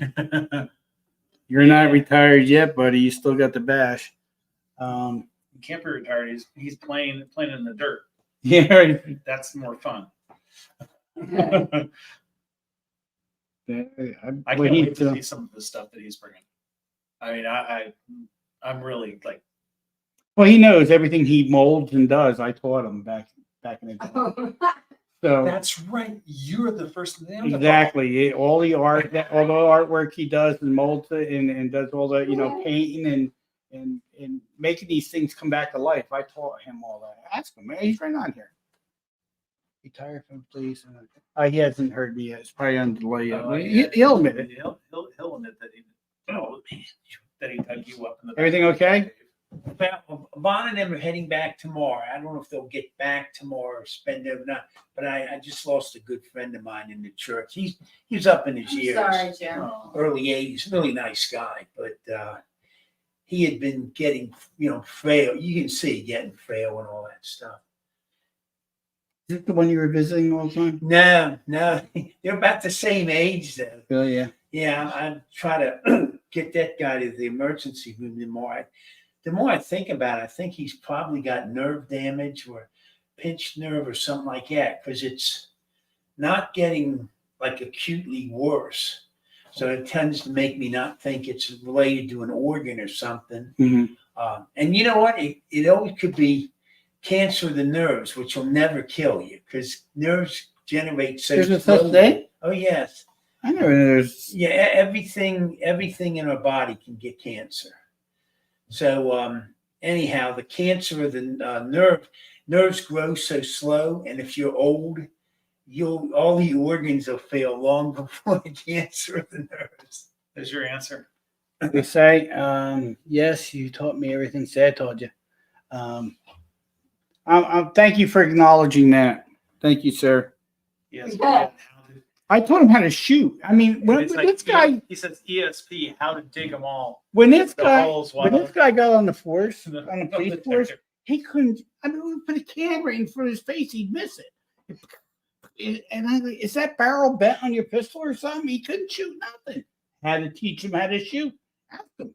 No, it helps. Dave taught me a lot with my 45. I mean, I was a really fine Once shot. I taught him, he got his I just have to took say his one test thing. for the police department, the academy, and he got Huh. on. I looked at Steve's guns. They need a lot of cleaning when I got looked at. I didn't shoot him though. They were shot by friends of mine. Excuse. yeah. Oh, there's a lot more guns that gotta be cleaned yet. Yeah, well, I'm ready to. I'm ready to go now. I have Yeah. the shop. It's open. It's Keep it up. there.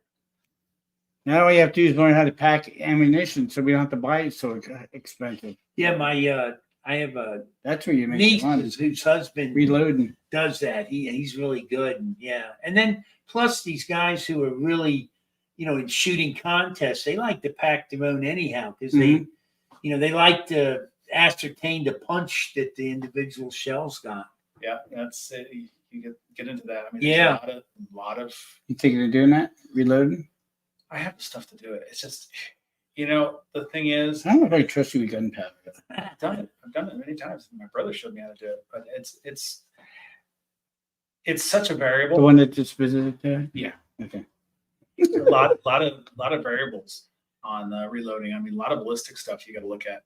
This is weird. Before I broke to call my wife to check, and found out about my friend, something was acting on me here. I mean, I was I could like, tell. I was under a heat lamp. I mean, It was very You know, it was hot in here before. It was, I was just like No, I could tell. burning up. And I was going to tell stuff. Pam put the air on. Was the air on in here, or you got it off?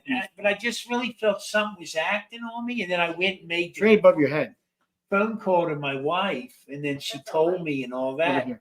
And now whatever it is, it's gone.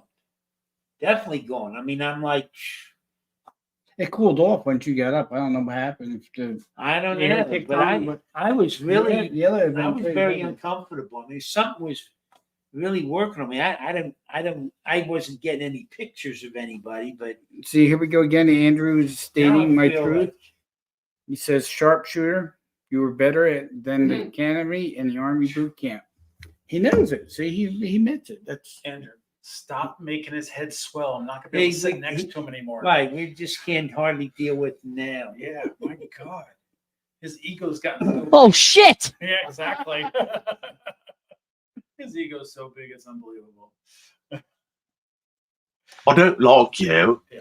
I don't like you at all. But hopefully you guys are enjoying this podcast today. And we're gonna get Stephanie, the medium, back on again in a couple. we had to weeks. wing it tonight because there was a family thing that they had to take care of, and she couldn't make it tonight. So Dave had to use we'll the have her back restroom. on. Dave had to leave because he had a family thing happen, so he had to leave here and head back to the house. So it's just us three. And there goes another pop. There goes another pop. That came from the water That came from the bottle. bottle? I heard from the bottle. That other pop was different. That was like someone popping a. that was very loud. That last pop. Now there's no more pops. So I got the lid off. The heck is pops and bells ringing? Yeah. And then start our own movie. Actually, I was cleaning my room today and I found a whose bell is up in our room? That yellow one with the smiley face on it. It reminds you of the one that we used exactly over at the maybe Oller house. maybe should we take that with The us Oler anytime? house. It's older. I never can't figure out wrong. It's older. I always mix it up anyhow. You call it the Renfield house or something. Yeah. No. But anyway, I don't want the wrath of what's her name? Nancy. Nancy. I don't want the wrath of Nancy, so don't say it with me sitting between It's you two, all okay? But we had that bell go off on the last show before. So I found this bell. I said, well, I'm going to put that in my kit because it's the same sound, the ding ding. So it's pretty cool. That is. I didn't know I had that bell. I found a lot of things in my room today I didn't know I had. I'm like, only drawers. This is Pam's bell, the summon Steve. It is. Actually, his is a little ding-a-ling, the triangle bell. See, Andrew Darling usually follows me around the bash, but last year I lost him. He got in with his other partners, his police squad there, and then I just where'd he go? Where'd he go? Couldn't find him. Then he took a nap. He went to sleep Well, hey, because he flew. So he was or drove. Did you drive or flew? I think he drove last year, didn't he? I think he drove out. But he it was is, it is a drive. It's a drive. Especially you push yourself and go, I don't know how he stayed awake, honestly. I don't know how he did. When he got there, he was awake, and then he disappeared, and then he told me, I fell asleep. There was nothing wrong with that, dude. You just drove how many damn miles or flew? Even if you fly, you get jet lag. So that's how 3,000 miles. many miles, he said? It's 3,000 miles. I've done it. I did it from California to here in a day and a half. He says, no, Dave had me drunk every night. It's a problem. Lou drove this. Oh, he's driving this year. Yeah, but you're coming, for 28 hours straight. So you're coming early, I believe. I don't think you're coming on Friday. I think he's going to be there earlier than that. So he'll have to rest. So It is a drive. Traveling across country. what's the furthest you drove? From California to New Jersey. You drove to California, didn't you? No. I drove down Florida and drove up to Canada. No, I flew. Yeah. Almost flew over to California. That's 3,000. I drove. some odd miles. Listen, this trip. This one with my parents. I was 17 years old. My parent. No, it's actually 18. I was with my first girl high school sweetheart. We drove out to South Dakota in an AMC Pacer. Was it brand new at the time? It was brand new, yeah. AMC Pacer. Yeah, I was gonna say that probably up his head. We went out to After trading it out. AMC Pacer with a pop-up camper. And the funny thing was we got into the Badlands. That is funny. And the Badlands is hot, but there's no humidity. So you get in there and it was like 107 or whatever. We're standing outside and you don't sweat. It's like there's no humidity. So we're out there and my dad's going to me, I'll never forget, go out there. And it's this ledge. It goes, it's like the Grand Canyon in some spots, so really far down. So you walk out this little ledge. I'm like, screw that. I'm like, oh, go a little further. I think my dad wanted to get rid of me because it went like a point, and it got really narrow. Oh, you can go a little further. And I'm like, this bogging gets out on me. I'm going, that's it. It's like the Roadrunner, he bounces on it. I was like, no, the coyote, whatever. I was like, no, ain't happening to me. But we stayed there. And the funny thing is, you pull the pop-up up and you got to put the poles underneath it. Well, my dad was 240 pounds at the time. He got in there with my mom, and he got on the very edge. And the poles, the clamps let loose, and that whole end of the thing went. And then it ripped the tent part and all. So he's out there with duct tape. He's fixing it. So, Dad, you got to sleep in the middle of the pop-up. You can't sleep on the ends. But the weird thing about that is when we woke up in the morning, the pool had a thin layer of ice on it. It's really cold, too, at night. And then by 9 o'clock, 10 o'clock, it's all melted and it's back. It's hot again. Yeah, the That Badlands. was really weird. The Badlands are something else because you go from That's why I call it the high- Badlands. Yeah, high it's freezing extreme heat cold. to Yeah. the freezing cold. I mean, you're out there, you're wandering around out in that desert out there, and you're not got something. The keep- warning signs when you Yeah. pull in there are amazing. So it's like this big long list. Watch out for scorpions, rattlesnakes, blah blah blah blah blah blah. All this, it warns you on everything. Don't go without someone else following you in another vehicle. Well, it tells you all this stuff. Like, don't go four-wheeling without someone with you. Carry emergency kits, snake bite kits, all this stuff.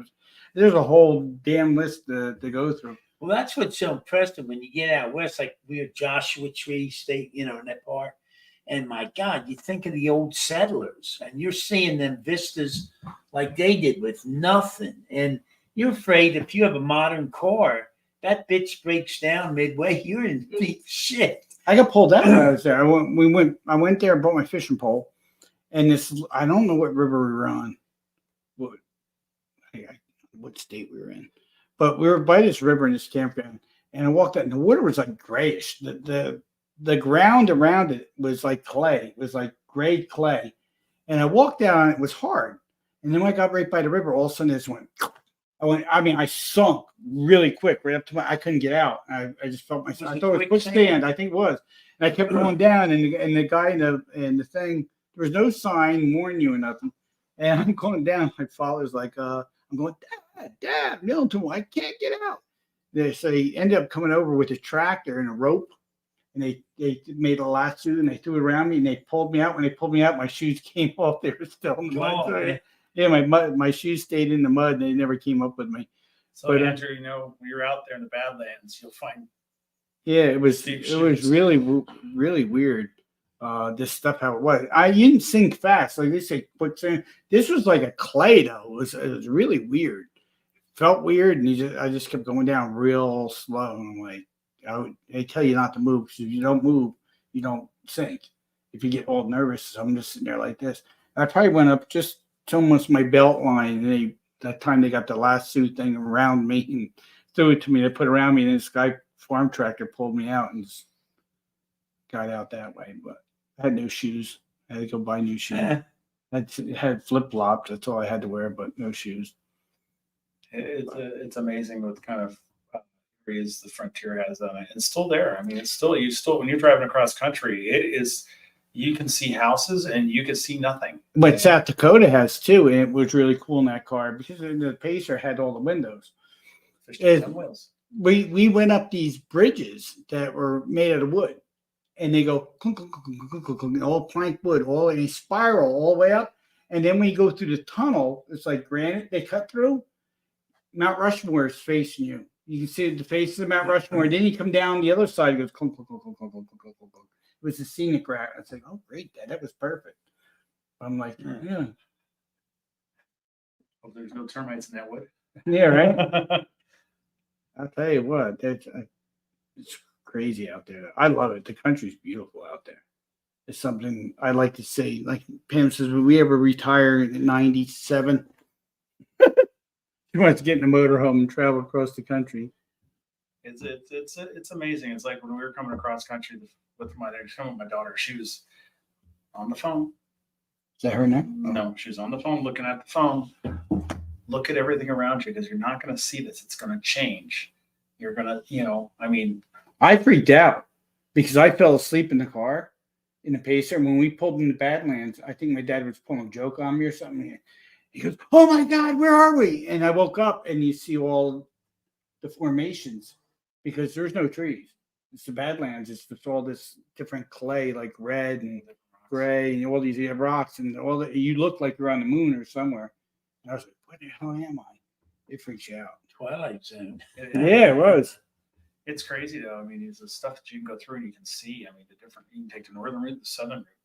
And I know when my daughter and I came out the first time, we took the northern route and it was March and there was still some snow on there. And I'm like, oh boy. And then we got pulled into one place and stayed there, slept there for a couple hours. And it was like, okay, it's snowing. Let's get going. You know, We went to a town called Wall Drug out there too, out in South Dakota. We drove in and they had a wax museum in the center of town. It was like a ghost town. I mean, they advertised like crazy when you go into South Dakota. Dad goes, "We're going there." And we drive over there. And of course, the old AMC Pacer made the whole trip. But the funny thing is, we were out there for 10 days and we got back to Pennsylvania. And my father's like, "We're going to camp at one more KOA before we get home." And I said, "I'm driving. Hell, we are. We're going home. I'm not camping no more." That was it. I wanted to get home. So I was pulling. Yeah, I had my driver's license. I drove that Pacer right to his house, and I was out of that car. I didn't want to be in it no more. It was just like, I'm out. I'm done.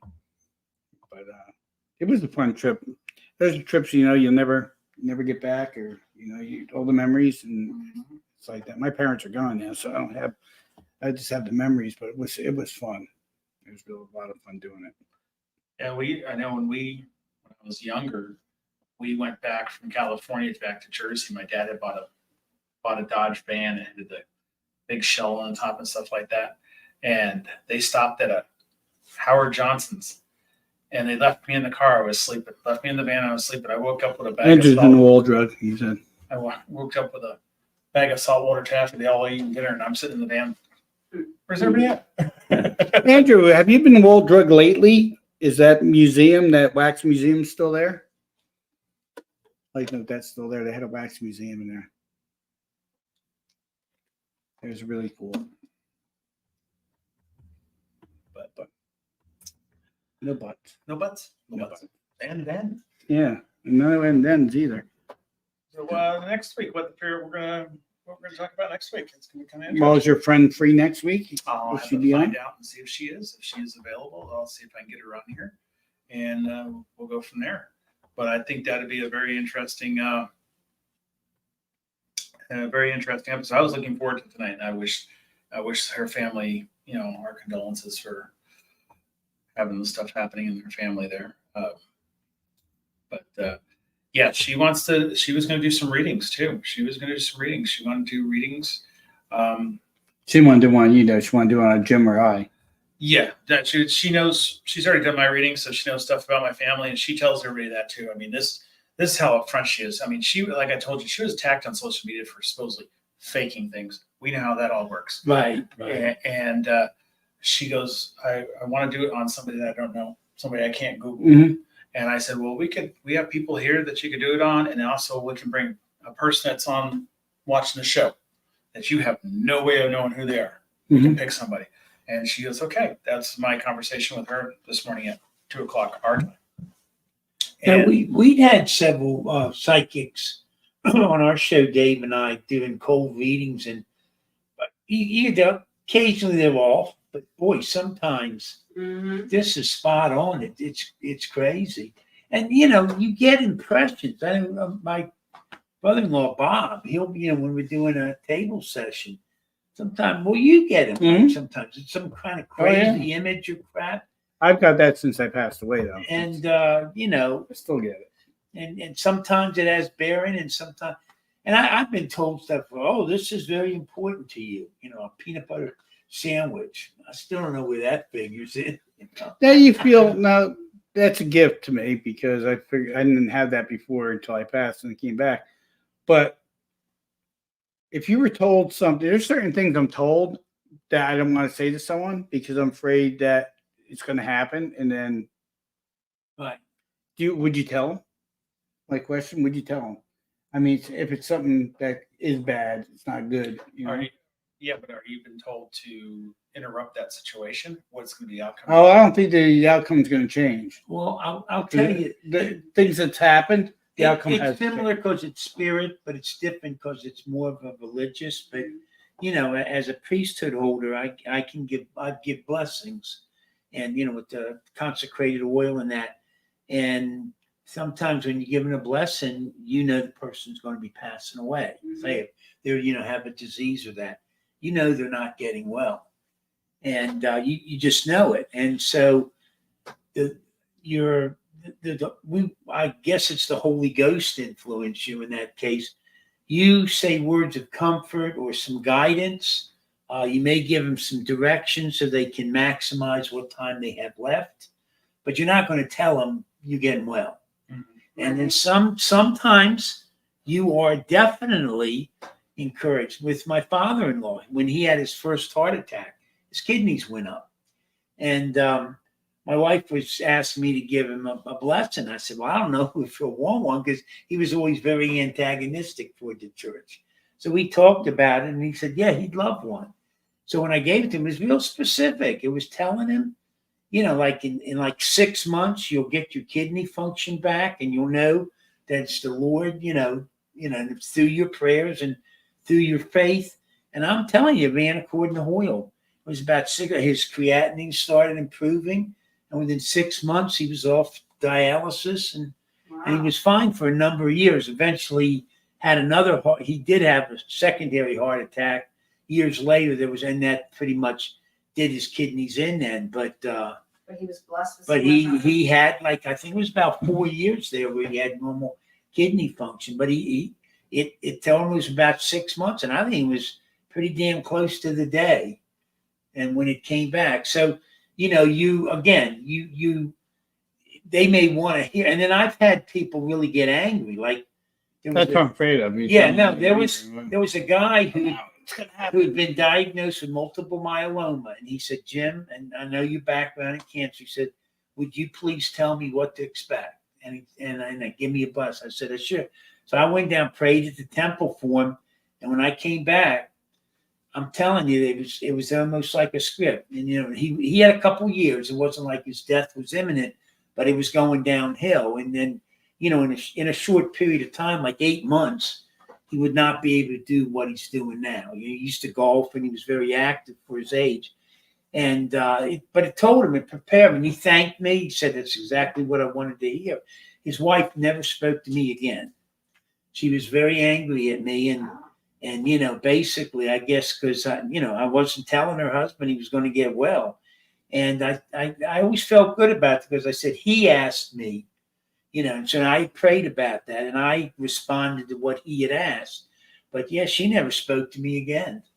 She was that upset. So it sort of goes in. Well, the other thing that happens to me is when I'm driving 90% of the time in the car alone with Pam, and I'll say something right out loud, and she'll go, I was just thinking that, get out of my head.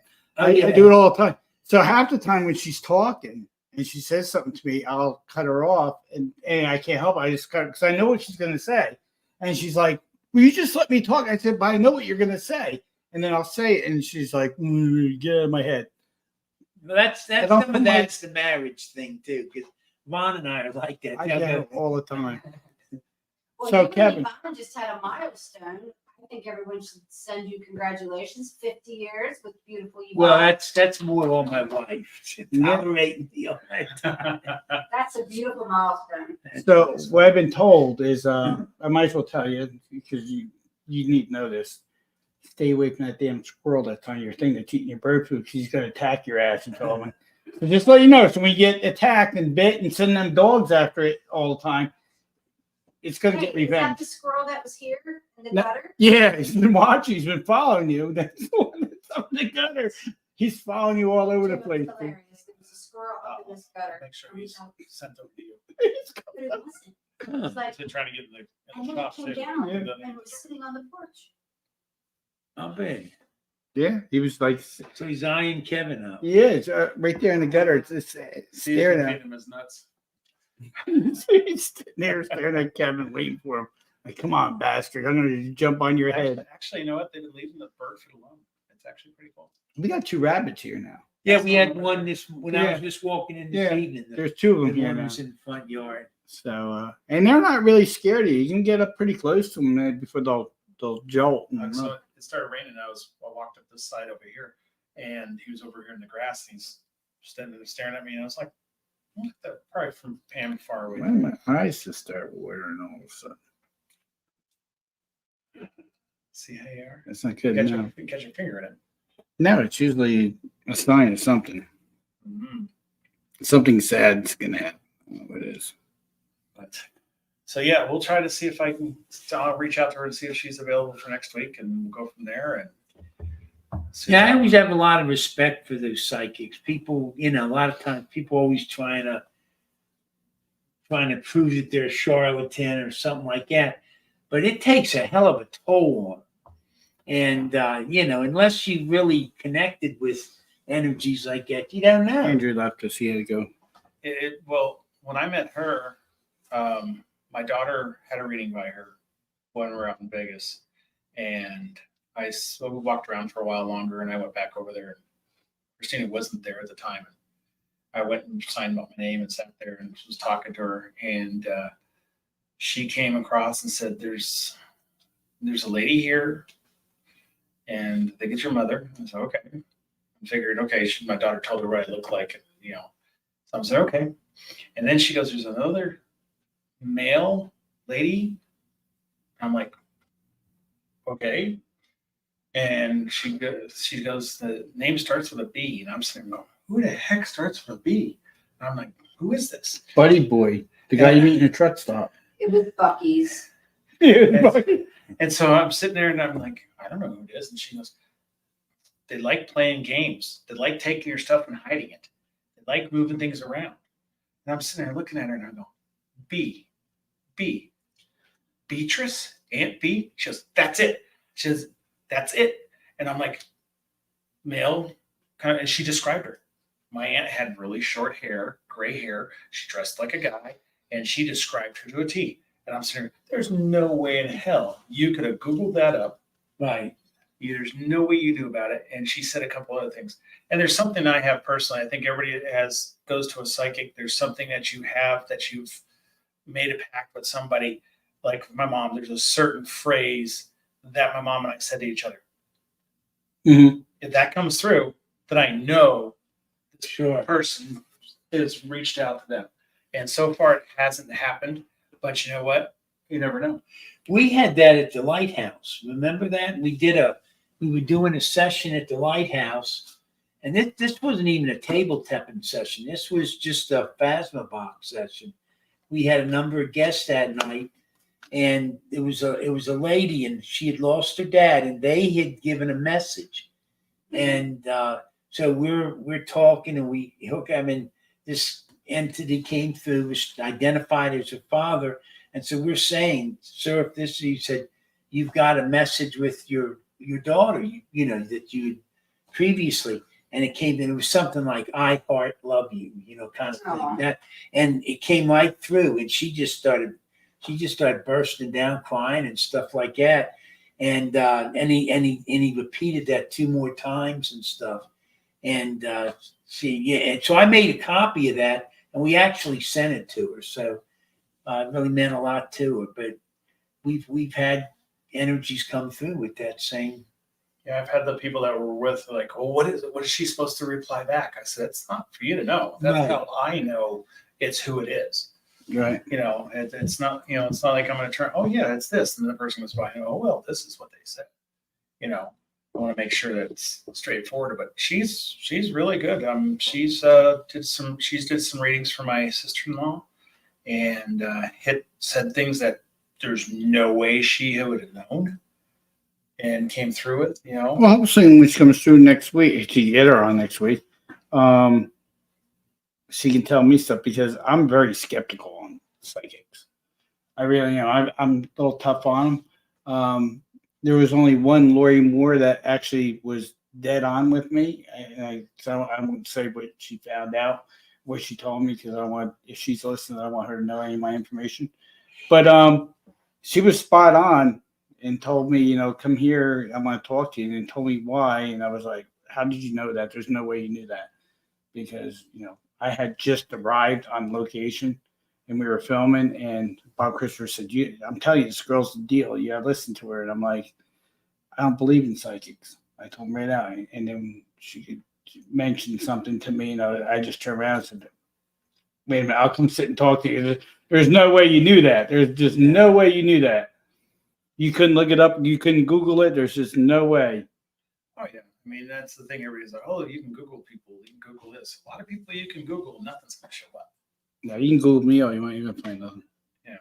Just this last Red's picture. That's Yeah, the post office pictures, stuff like that. you know. So you'll find. But any other business we should put out there for this? Coming down? Something will be announced shortly. We're not mentioning it at the moment, but there is something Really good happening. really good that's going to be happening. So you'll hear that, and when that happens, I'll let Jim announce that. I won't announce that. I'll let Jim announce that. But that's something we're working on now, and once it happens, we'll let everyone know. Okay. And just remember, guys, get your bash tickets out there. Yeah, the VIP party, it will sell out. I can guarantee it. So I'd get your tickets now. There's a link how they get them to Venmo and Cash App. Yep. Yeah, Venmo, Cash App are taken for the tickets. Yeah, we don't do the third party thing because they take all their money and it takes more. So all this money, one pays for your food. We got to pay, of course, we got to pay the caterers for the food. But the extra money that we make off it all goes to the veterans. So everything goes in the pot for the veterans. So we're trying to find different ways to get that number way past the 20,000 that we did last year.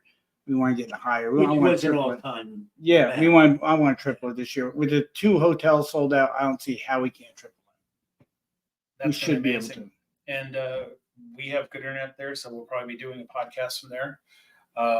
We'll do some interviews with some people, see what celebrities we can get come on the show during that time period. There will be some things at the auction that are expensive, and we're not going to tell you right now. We're not letting them go for peanuts, so there'll be a reserve on them. If they don't meet the reserve, it'll go back to next year's, because I'm not going to let stuff go for that soldiers for like $50. It's worth $1,000. Not doing it. You need to Just not doing it. So some items will have a reserve on. So some people going, so well, you know, what's going on? It'll start at that bid, whatever we think it's, you know, fair, and then you'll still get a deal on it, you know, but we're not going to let go for it. With that being said, guys, that's the end of the show for tonight. Hope you guys enjoyed. We'll see you next Wednesday, and we'll go from there. So remember, Always thank a veteran. thank you, veteran guys, and thank you for following, guys. We'll talk to you soon. Have a great evening. Good evening.